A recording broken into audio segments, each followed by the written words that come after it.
the dessert wine. I've actually not had this before, so I'm really looking forward to tasting it. Excellent. Well, it is a dessert wine because it's, and you know, let's get the food and wine matching thing over and done with first.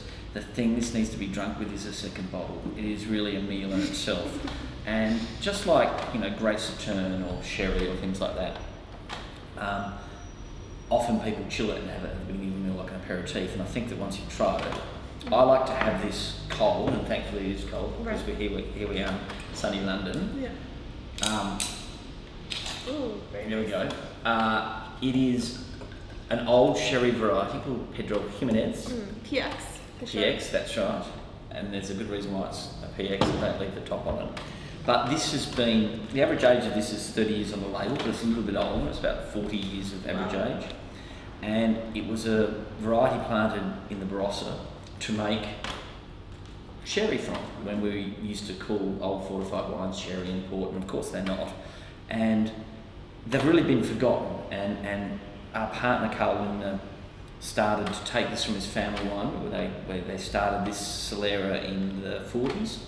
They did start one in the 20s, but this one was started in 44. And it's an extraordinary old, nutty, rancioed, and if you had to make a style comparison, more like an Amontillado sherry. But we drink lots of sherry from Jerez, and we love this wine because it's so different, not because it's made from the same variety. How does it compare to a Spanish sherry? Have a look. Okay, let's try. Yeah. Smells fantastic.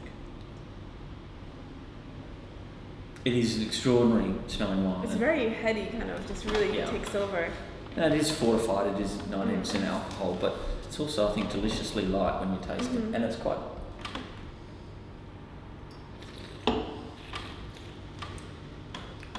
Wow, it's really nice.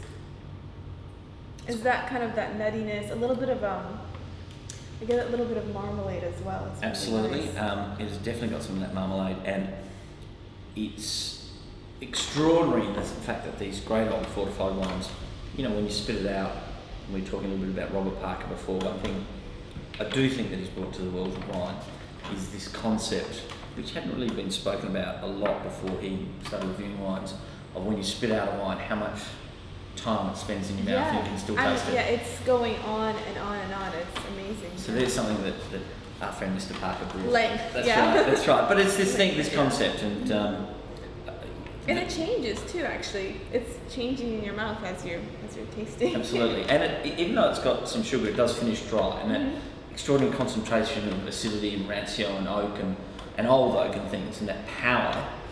I think it's that these are to me, these wines and the wines of Rutherglen in Australia are, you know, like they're national gifts. They should have heritage protection or something. Definitely. Click on the bottle of your choice for a tasting review with the Winemaker.